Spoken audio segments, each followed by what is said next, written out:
Good afternoon, everyone, and welcome to laughingplace.com's discussion of the TCA 2022 presentations from the Disney Company. Today's recap is going to be about the Disney Plus announcements. And so with me is our very own Alex, a member of the Television Critics Association and frequent columnist here at laughingplace.com. How you doing, Alex? I'm good. How about you? I'm doing well, man. I'm enjoying the I feel kind of bad because I know you're kind of strapped to the screen right now with all these presentations. I was actually out by the spa earlier, enjoying the sun and some water, so not a bad day. Nice. Yeah. No, I am indoors. Got these nice UV blue light blocker glasses from Disney Plus as a little swaggy gift today, along with this bucket hat. There you go. As my husband Dewey points out, rather incognito. Yeah. Nice to supply you with your very own hide my identity outfit. Yep. I'm gonna walk through the airport like this later too, and see if people are like, "Who dat?" Yeah, there you go. As I mentioned, we're here to discuss today's Disney Plus announcements and panels from the TCA 2022. The article has been posted on Laughing Place, and we're just going to go over a variety of the announcements that happened today. We're going to start off with a show that you previously have seen. Season 2 information came out today. Yeah, I mean, basically what we knew, like everything we knew except for a release date. So now we have a release date, September 28th, season 2 of Mighty Ducks Game Changers. Obviously, there's a familiar face in this poster. Emilio Estevez is out, and drawing a blank on his name, Josh Duhamel is in. So playing a different character. He's a different coach, but he's stepping in to fill the vacant role left by Gordon Bombay. I did not realize I had kind of lost track of the Mighty Ducks storyline, and I did not realize that we were getting Josh Duhamel. So this was quite the surprise for me when this poster popped up. But the return of the series is September 28th. I'm interested to see how this goes because I was very much enjoying the dynamic between Lauren Graham and Emilio Estevez. And so, right, I am saying the right name, right? And, yep. Okay, and so I'm intrigued to see where this is going. Do you have any clue on that you can share, or I don't know if there's information you're not able to share at this time? All I knew, no, I don't have any other intel on this show, but all of that I think was revealed through the Disney PR network was Emilio Estevez chose to not continue with the series. And so they created this new coach character who's going to come in and kind of fill the void. But you're right; it was a shocking reveal because it seemed like they had spent all this time in season 1 building up this relationship between him and Lauren Graham's character, and then now that's over. Yeah, so I'm intrigued to see. In some ways, I wonder if it's going to give them an opportunity to kind of reset that dynamic, because sometimes you have that will they, won't they, and then when it gets resolved, you're missing that tension. I'm wondering if the new character will be able to kind of bring in that tension again. Continuing with some properties that we're familiar with, but maybe are going to be appearing in a different way. Season, oh man, what are we up to now? Season 31. Oh, seriously, wow. Dancing with the Stars. It's making moves just like Alex. It's moving over to Disney Plus. You're a contestant on the upcoming season, I can tell. No. Wasn't asked. But when they get to season 67, maybe. It'll be streaming over on Disney Plus beginning September 19th. They're adding an additional host. We saw Tyra Banks come in to host the series, and they are bringing along now with this move Alfonso Ribeiro. I'm excited. I feel like I'm excited too, and I feel like it's carrying on a tradition that goes back to season 1 of Dancing with the Stars of having an AFV host be present. So I'm excited. I'm curious to see how that dynamic works. I don't find Tyra I grew up with her from America's Next Top Model, and I've never found her like very warm. She's always like an incredibly powerful like executive type for me, and so I had a challenge in her in this role, and so I'm excited to have Alfonso kind of added, because I feel like he kind of brings like that more personable element to it. And I don't mean that I wouldn't love to sit and talk to Tyra. I don't mean like she seems unfriendly. There's just a different kind of skill set with hosting that I never had with her that I had with the previous host. So I'm excited for the addition of Alfonso. Yeah, and I'm a bad DWTS viewer in that I only watch Disney Night and then I move on. Yeah, I feel like I did. I feel like it was through those top model years that I transitioned from child to adult, but it's probably not at all true. My timeline is probably way off if I were to actually look at the reality of numbers, Ben. But thank you. Talking about growing up, we learned about the new docuseries that's coming to Disney Plus. What can you let us know about this, Alex? I just have to credit your very smooth transition. That was beautiful. So growing up, it's executive produced by Brie Larson, who's also a director of one or two of the episodes. I can't remember how many. And this is a series where they've gathered together some young adults ranging in age from about 18 to 22, I think. And they're all sharing their own personal stories of growing up and the unique challenges that they each had. On the panel today, we had Brie Larson, we had the executive producer with her, and we had three of the subjects who they refer to as heroes. Plus, we had another one of the directors, Bernardo Ruiz, and it was a really interesting panel. What was kind of fascinating about it was how long it's been in development, to the point where two of the heroes who were on the panel, they had first been reached out to on social media by the production team. They were the first two that they contacted, and it was before the pandemic. And so kind of the whole thing shifted quite a bit. It is, so there's kind of two aspects to the show. There's like a forum in which they're all the teens and young adults are sitting together and sharing their stories and kind of commenting on each other's.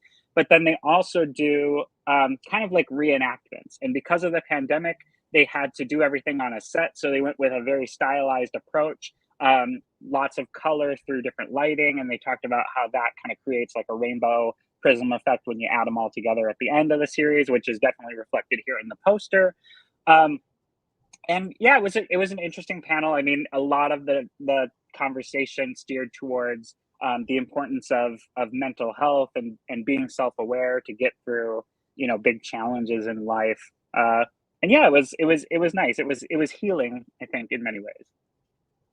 Yeah, it sounds like it's a lot of deeply personal stories, and a very different way of taking this on, because you're presenting these stories individually, but yet they're being processed in kind of a collective fashion.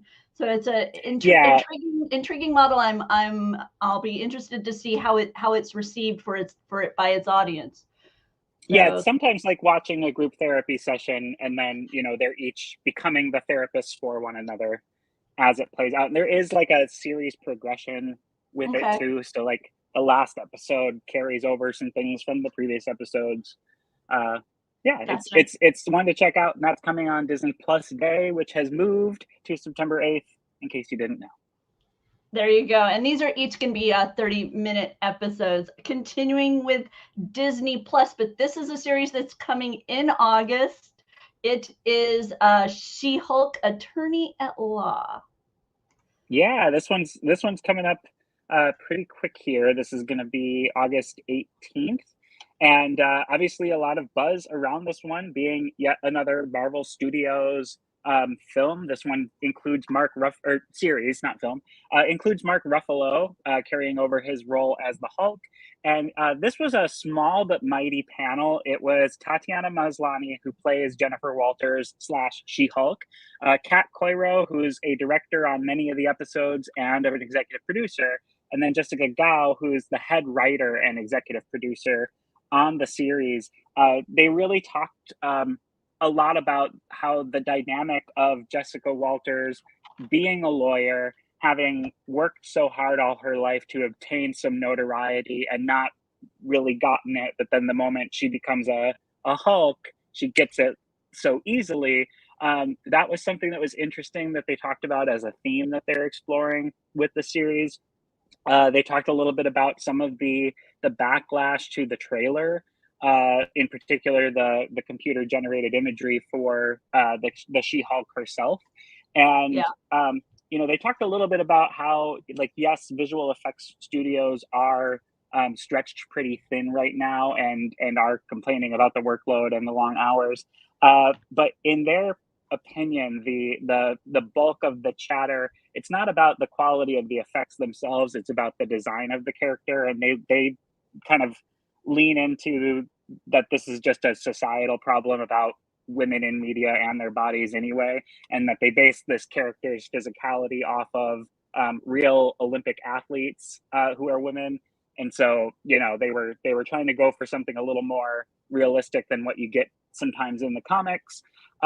They did, though, talk about how they approach the comics, and forgive me, I'm not great with remembering names, but they credited a specific author who has done a lot of writing for the She-Hulk comics, and he kind of broke down the fourth wall barrier, which the show does. You can see that in the trailer. She turns to the camera and just addresses the audience directly, and I guess that's something She-Hulk was doing in the comics before even Deadpool, which the Deadpool films do that. Thank you to Benji. John Byrne was the name of that author. But yeah, it was a really interesting, enlightening panel. And the show is definitely trying to be something different from all the other Marvel Studios shows that have come out, and definitely the films. Did they give you any further kind of insight into this image that kind of is making its way around?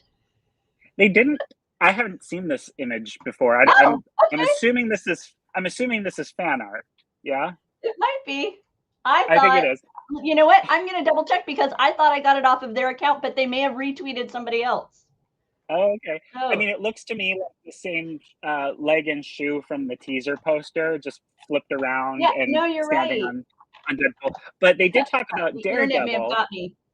Yeah, they did talk about Daredevil though, because he is in the show, and Daredevil's other persona, his regular street character Matt Murdock, is a lawyer as well. He recently appeared in Spider-Man: No Way Home as kind of a cameo, and they've announced that they're continuing the Daredevil show with a new spinoff on Disney Plus. So he is going to make an appearance. Somebody asked about him, and they said they really can't say much. They were looking. The press was looking for answers like, will this lead directly into that next Daredevil show? How much are we going to see him? And And by they the were. way, before you go on, I totally got taken by the internet. A wrong account, not an official poster. Oh, So I'm glad you caught it because I missed that one. So go ahead. no, no worries. It didn't quite strike me as like what this marketing campaign is trying to be. But yeah, that was interesting. The actress Tatiana talked about how much fun she had working with Charlie Cox, and she also talked about working with Mark Ruffalo mostly through motion capture performance suits, and how awkward that can be, but also how appropriate it felt for not only a Hulk project, but also the dynamic that She-Hulk has with Hulk.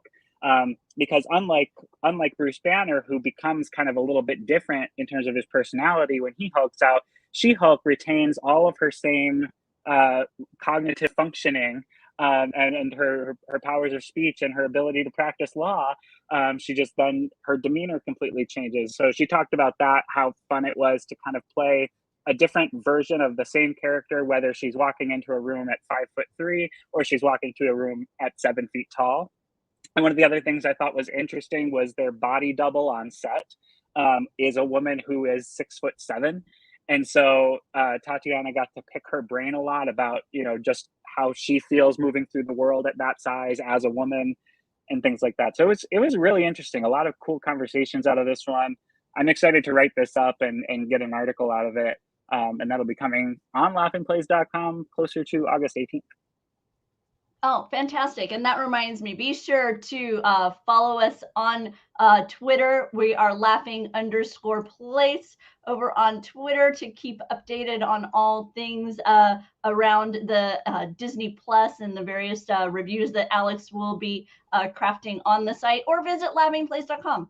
Just go directly to the site. They'll be there. You don't have to wait until we tweet out that they're there. You can visit Laughing Place every now and again and see what's happening over there as well. In addition to She-Hulk, I guess we learned a little bit more about Andor today. We did. Yeah, we learned a little bit more about Andor. That panel was another small but mighty group. Diego Luna, who plays Cassian Andor and also serves as executive producer, and then Tony Gilroy, who's an executive producer but also a series creator and showrunner.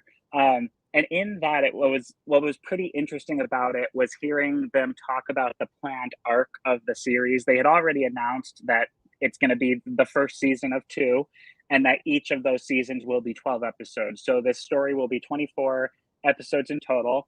And they had announced that it's going to cover a 5-year journey. So getting kind of more granular, season 1 takes place over 1 year. Season 2 being 12 episodes, they're splitting that into 4 even quadrants. So each grouping of 3 episodes will be another year, and then some jump forwards in time.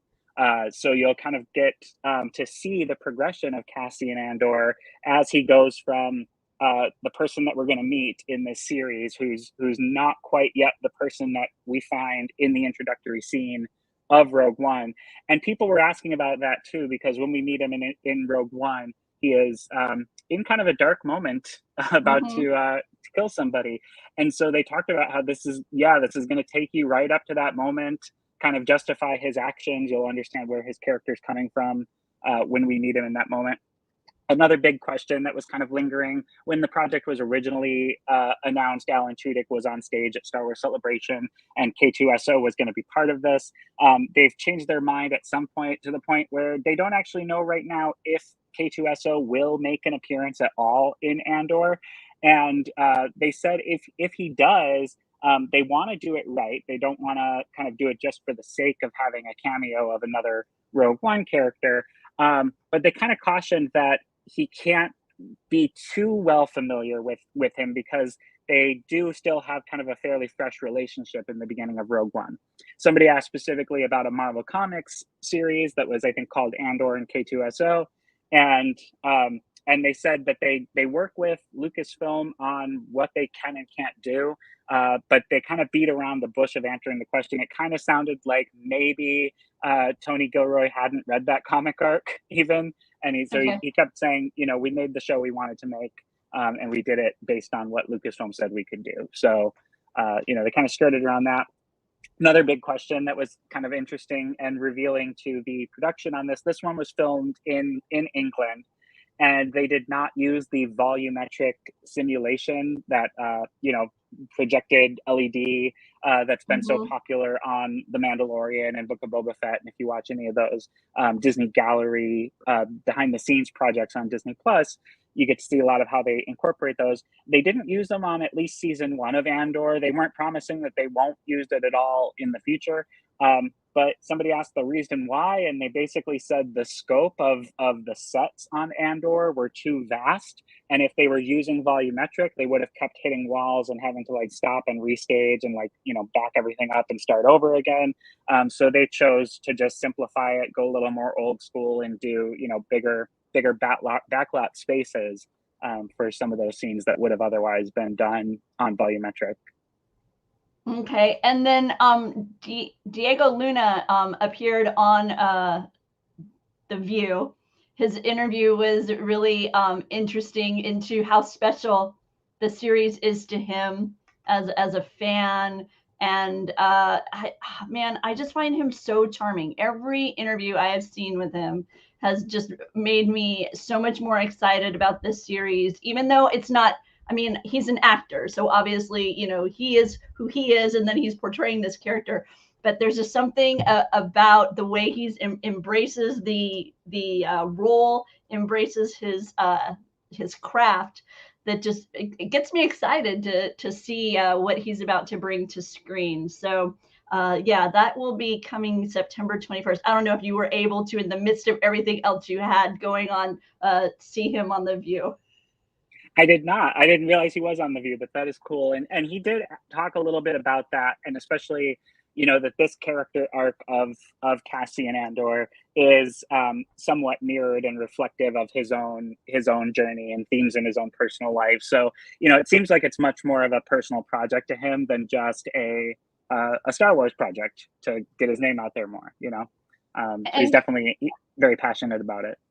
And currently on Laughing Place, we're sharing a few new images from the series that have been shared in light of today's panel. And we also were at Comic-Con, where several of the costumes were on display, and you can find those images as well on Laughing Place. So yeah, it's the thing that grabbed me today that I hadn't really thought about. And I mean, and I'm sure it's been this way for quite a few series recently, but with the way Disney Plus is now and the global nature of it, I mean, the poster here that I hope I actually tweeted from an actual account. Yeah, see, there you go. There's the blue check mark. Disney Plus Hotstar. This is going to be released here in the U.S. and globally, you know, and so that so many languages, so many geographic locations. It's just for as a Disney fan to just think of kind of the global nature of things now. It used to be, you know, you had things drop kind of here and at one point in time, and then, you know, other places in the world a few months later, or maybe vice versa. But it looks like with this particular series, we're going to get this global premiere. So pretty awesome. Yeah, it is, and it's funny too how when you think about Star Wars and some of the planets, some of the cultures, they're like very influenced by a specific region of our terrestrial world, and so it's kind of funny to think about like, oh, this is based on this planet that's based on Italian Renaissance culture, and now it's going to play in Italy like on the day it drops here, and how do they perceive that differently than how we do? As Benji says, the sun never sets on Disney Plus. Let's see. Can I think of a clever way to lead into the next one? No, I'm just going to go right with it. Epic Adventures with Bertie Gregory. The trailer for this grabbed me right away. This looks like so much fun. It is a lot of fun, yeah. And Bertie's got such a fun personality. He's fairly young for a wildlife cinematographer, at least in terms of like the ones that I've met through dealing with National Geographic and covering their content. He's only 27, and so he has this youthful exuberance that a lot of the like the Malots wouldn't have had, going back to the True Life Adventure era. You know, they always seemed a little dry and just, you know, Yes. content to like sit on a savannah and be bored. This is a behind the scenes series about how the amazing footage that you see in all of these National Geographic and Nat Geo Wild specials get captured. And so yeah, he has a lot of fun. In one, he's waiting on a savannah for some lions to do something, and as you know, if you've been on Kilimanjaro safaris more than once, the lions tend to just sit inactive most of the day, and so that's true in the wild and on the savannah at Animal Kingdom. And so while they're waiting, all of his crew start to take a nap in the Jeep. And then he gets up and he's just, you know, he's talking to the camera, basically doing a vlog. And then he's like, I'm so bored. And he's like, guys, a lion. And you see them all like get up. One guy like grabs the boom mic, just like out of habit. He's just so well trained to get up and jump into action to get a shot. And then they're all like, where? Yep. You know, so you see him pulling these practical jokes. They talked a lot during this panel. It was basically just Bertie and then Vanessa Berlowitz, who's an executive producer on the series. But they talked a lot about the technology that they're using. And with today's announcement that the show is going to be launching on September 8th, they also announced that they renewed it already before it even airs for a second season. So Bertie was coming to us from the middle of the night in Botswana. We could see the moonlight through what looked like a baobab tree with no leaves on it. At one point, he had to stop and say, "Hang on, I'm just worried that this elephant's going to charge at me," because he's just sitting out, you know, in the wild right now.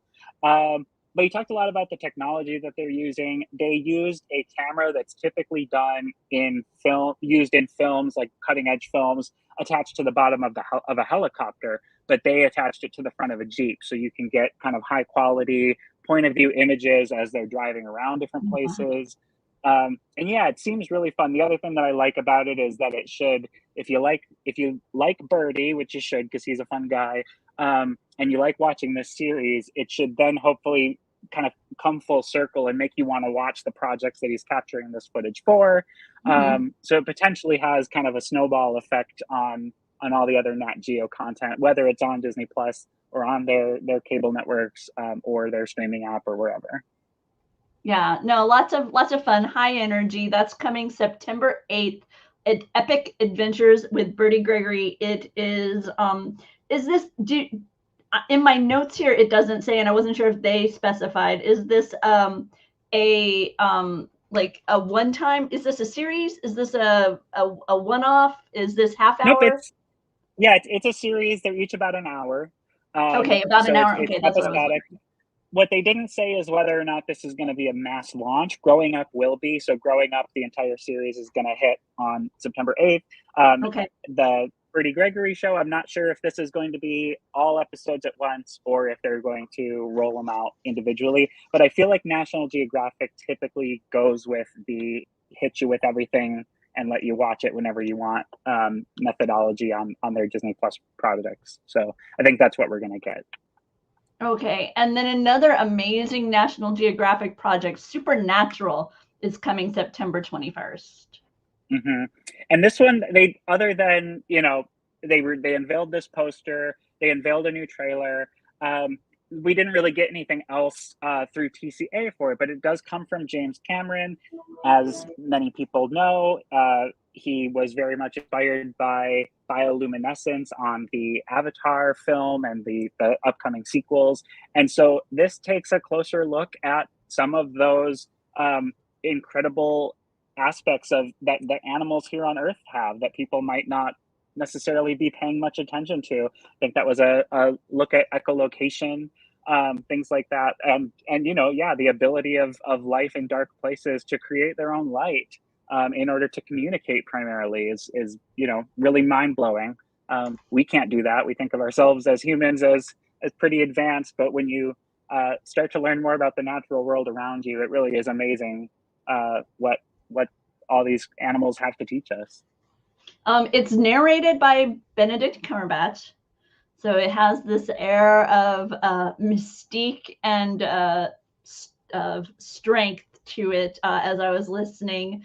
But the notion of this exploration into the elements of nature that aren't necessarily easily visible, but yet so incredible. Another element that was highlighted in the trailer that kind of caught my attention, piqued my interest, was a burrowing owl family that they can make a sound like a snake. So as something gets nearby, they sound like a snake so that they, keep going so that they don't end up being consumed. So yeah, once again, that's from James Cameron, and it is coming September 21st on Disney Plus. And I think that takes us through today's content from Disney Plus at TCA. Of what we talked about, Alex, what is highest on the Alex watch list? Andor. Yeah, it's pretty hard to top my excitement for that series. I generally like the Star Wars projects best when they're set in closest proximity to the original trilogy. I think that's why I love Mandalorian so much. I think it's why I loved Rogue One so much, and I'm excited for this build up into Rogue One because I love the character of Cassian Andor from that, and I'm excited to see more of this era. And the other thing too that I forgot to mention was they touched on that you're going to meet a lot of Imperial employees in the series as characters, and kind of get a little more peek into what it's like to be a minion for the Empire, because Andor is basically trying to take down this regime as he's on his own before he gets to the Rogue One squad. So yeah, it'll be really cool. I'm looking forward to that one more than any other. But everything that was profiled at TCA looks really good from Disney Plus, and even looking back yesterday from FX. Yeah, I'm super excited for the second season of Mighty Ducks. Even though there's this casting change, I'm a fan of Josh, so I'm eager to see him in this role, and interested to see how it'll kind of reboot the series in a way, because it like we had talked about, it had so been kind of focused on that developing relationship, that now that that's gone, what will we see moving forward? So yeah, and lots happening. I would expect Lauren Graham's character to have another like relationship setback, because she was so hardened by, you know, what happened with her marriage, her son's father, and then haven't really dated much. You get that perception, and then Emilio Estevez kind of breaks down her hard candy shell, and so if he's just piecing out again, you would expect walls to come up again. And so if Josh Duhamel is trying to be a romantic interest in her life, he's going to have a lot of work to do, I would expect, to get through. As a reminder, Disney Plus Day is September 8th. There's going to be the premiere of Pinocchio. And that's going to lead into the D23 Expo in Anaheim, California, where I'm sure there will be lots of fun and Disney Plus celebrations going on there, with the variety of content happening over that weekend there in Anaheim. So be sure to follow Laughing Place for more information on the upcoming Disney Plus releases. Alex each week offers you a Disney watch guide. So you can always have something to take a look at on Disney Plus. Anything in particular you want to talk about on this before we sign off, Alex? I know that sometimes you throw these together and then you get focused on other projects, so I'm kind of throwing you a little bit of a curve here. Yeah, I think the really big news, even though, you know, we often focus on Disney Plus originals, is the launch of Lightyear on Disney Plus. Obviously, it had its theatrical run, hasn't yet hit Blu-ray or home media yet. So the fact that you can see Pixar's newest film on Disney Plus before you can even like buy it to own it is pretty cool. And yeah, and obviously Lego Star Wars Summer Vacation Spectacular comes out on Friday. Those are always a lot of fun. So I'm really looking forward to that. And I think that was part of the theme here, was, you know, give you a little beach hat and glasses there for you go. Star Wars Summer Vacation. Cool. Well, thank you very much for stopping by and sharing the highlights of today's Disney Plus TCA 2022 presentations. Yeah, and I'm looking forward to more from TCA. So stay tuned to this YouTube channel and laughingplace.com for more information about it. See you next time. Bye. See you for Hulu.